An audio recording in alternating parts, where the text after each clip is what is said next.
മലയാളികൾ വലിയ ഭാഗ്യവാന്മാരാണ്. 2026 അസംബ്ലി തെരഞ്ഞെടുപ്പിന് മുമ്പ് തന്നെ നമ്മുടെ മന്ത്രിസഭ റെഡി. മലയാളത്തിലെ ഒരു പ്രമുഖ ന്യൂസ് ചാനൽ പുറത്തുവിട്ട ന്യൂസാണ്. 2026 തെരഞ്ഞെടുപ്പ് നടക്കുന്നു. UDF വമ്പൻ ഭൂരിപക്ഷം കിട്ടുന്നു. മന്ത്രിസഭയിലേക്ക് റെഡിയായി നിൽക്കുന്നവർ കേട്ടോളൂ കേട്ടോ.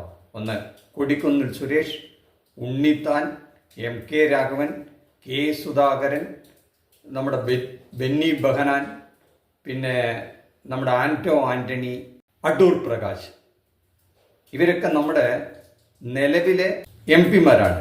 ഇവരൊക്കെയാണ് ഇനി 2026 നമ്മുടെ കേരളത്തിലെ മന്ത്രിസഭയിൽ ഉണ്ടാകുക. ഇതിൽ പറഞ്ഞ ചിലരെങ്കിലുമൊക്കെ രാഹുൽ ഗാന്ധിയുടെ കേന്ദ്രമന്ത്രിസഭയിൽ ചേരേണ്ടതായിരുന്നു കേട്ടോ. ഭാഗ്യം കൊണ്ടോ നിർഭാഗ്യം കൊണ്ടോ അത്തരമൊരു അവസ്ഥയുണ്ടായില്ല. ഇനി 4 വർഷം കൂടെ കാത്തിരിക്കാൻ വയ്യ. ഇനി അഥവാ കാത്തിരുന്നാൽ തന്നെ മത്സരിക്കാൻ സീറ്റ് കിട്ടണം. കിട്ടിയാൽ തന്നെ രാഹുൽ ഗാന്ധിക്ക് ഭൂരിപക്ഷം കിട്ടണം. ഭൂരിപക്ഷം കിട്ടിയാൽ തന്നെ ആ മന്ത്രിസഭയിൽ ഒരു സീറ്റ് കിട്ടുമെന്നറിയില്ല.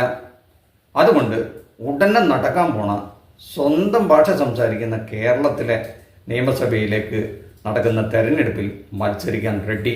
എന്നാൽ ഉറപ്പായിട്ടും ഒരു മന്ത്രി കസേരയും റെഡി. അതൊരു ചിരകാല അഭിലാഷമാണ്. ഇപ്പോൾ നടന്നില്ലെങ്കിൽ പിന്നെ എപ്പോൾ നടക്കാനാണ്. എന്തായാലും മത്സരിക്കാൻ റെഡി. ഹൈക്കമാൻഡ് ഒന്ന് പച്ചക്കൊടി കാട്ടേ വേണ്ടു. ആഗ്രഹം എന്തായാലും കേന്ദ്ര നേതൃത്വത്തിൻ്റെ മുന്നിൽ വെച്ചു കഴിഞ്ഞിട്ടുണ്ടത്രേ. UDF മിന്നും വിജയം നേടുന്നുള്ള കാര്യത്തിൽ ഇവർക്കൊരു സംശയമില്ല. അതിനുള്ള വകയെല്ലാം പിണറായി വിജയൻ ചെയ്തു വെച്ചിട്ടുണ്ടെന്നാണ് ഇവർ പറയണത്. വെറുതെ ഇങ്ങോട്ട് മത്സരിച്ചാൽ മതി, മന്ത്രി കസേര ഉറപ്പ്. ഇനി മുഖ്യമന്ത്രി ആരെങ്കിലും ആവട്ടെ, VD സതീശനോ രമേശ് ചെന്നിത്തലയോ KC വേണുഗോപാലോ, ഇനി അങ്ങനെയല്ല ശശി തരൂരായാലും കുഴപ്പമില്ല എന്നാണ് ഇവർ പറയണത്. മന്ത്രിസഭയിലെ വകുപ്പുകളും ഇവരുടെ മനസ്സിലുണ്ട്.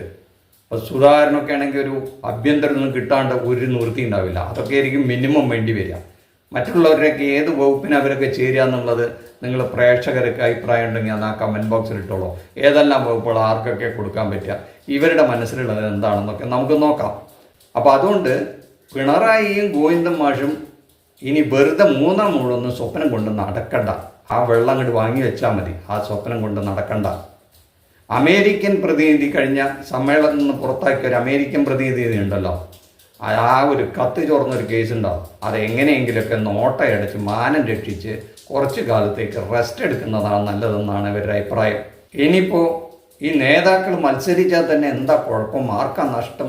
ജയിച്ചാൽ MLAയും മന്ത്രിസ്ഥാനം ഉറപ്പ്. തോറ്റാലോ MP സ്ഥാനം അവിടെ ഭദ്രമാണ്. പിന്നെ എന്തിനാ നേതൃത്വത്തിന് പിന്നെ ഒന്നും ആലോചിക്കേണ്ട കാര്യമില്ല. ഇനി അഥവാ ഈ നേതാക്കളൊക്കെ ഇങ്ങോട്ട് തോറ്റു എന്ന് കരുതുക, അതിൻ്റെ അർത്ഥം പിന്നെ പിണറായി 3ാം വട്ടം തുടരും എന്നൊക്കെ തന്നെയാണ്. അത് വേണോ എന്ന് ഈ കേന്ദ്ര നേതാക്കളൊന്ന് ആലോചിക്കട്ടെ. ഈ വിഷയത്തിൽ നമ്മുടെ പ്രേക്ഷകർക്കും ചില അഭിപ്രായങ്ങൾ ഉണ്ടാവുമല്ലോ. അവരെ അഭിപ്രായങ്ങൾ കമൻറ്റ് ബോക്സിലൊന്ന് എഴുതണം. എന്തായാലും ഒരു കാര്യം ഉറപ്പായി, അടുത്ത തെരഞ്ഞെടുപ്പിൽ UDF തന്നെ അധികാരത്തിൽ വരുന്നു. ഇവരൊക്കെ മന്ത്രിസഭയിലേക്ക് വരും എന്നുള്ള കാര്യത്തിൽ തീരുമാനം ഈ നേതാക്കൾ എടുത്തു കഴിഞ്ഞു.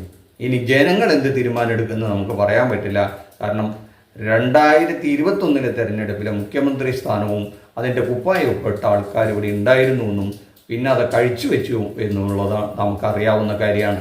അന്നും ഇതുപോലെ തന്നെ മന്ത്രിസ്ഥാനം ആഗ്രഹിച്ച് കുപ്പായിട്ടവരുണ്ട്, തയ്പ്പിച്ചവരുണ്ട്. അവരുടെ ആഗ്രഹം എവിടം വരെ എത്തി എന്നും നമ്മൾ കണ്ടതാണ്. എന്തായാലും ആഗ്രഹിക്കാൻ പണം ചിലവാക്കേണ്ട കാര്യമൊന്നുമില്ല. മോഹമില്ലേ, സ്വപ്നം കാണുകയും ചെയ്യാം. അതുകൊണ്ട് ഈ പറയുന്നതൊക്കെ യാഥാർത്ഥ്യമായിക്കൂടുന്നില്ല കേട്ടോ. അതും സംഭവിക്കാം. അങ്ങനെ സംഭവിക്കുന്നതിൽ തെറ്റൊന്നുമില്ല. ജനാധിപത്യമല്ലേ, ആർക്കും മത്സരിക്കാം, ആർക്കും ജയിക്കാം. ജനം വിധി എഴുതും അന്തിമമായി എന്നുള്ള കാര്യത്തിൽ തർക്കമില്ല.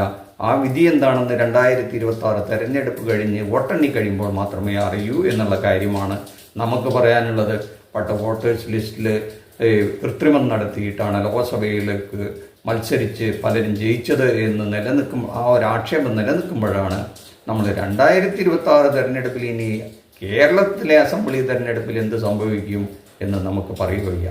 ഇനി പിണറായി വിജയൻ എന്തെല്ലാം മാജിക്കാണ് അദ്ദേഹത്തിൻ്റെ 2026 ഈ തെരഞ്ഞെടുപ്പ് വർഷത്തെ ബഡ്ജറ്റിൽ ജനങ്ങൾക്കായി വെച്ചിരിക്കുന്നത്.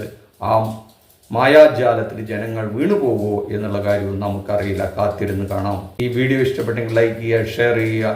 സ്പേസ് മലയാളം മറ്റൊരു എപ്പിസോഡുമായി മറ്റൊരു വിഷയവുമായി നിങ്ങളുടെ മുന്നിൽ എത്തുന്നവരെ താങ്ക് യു.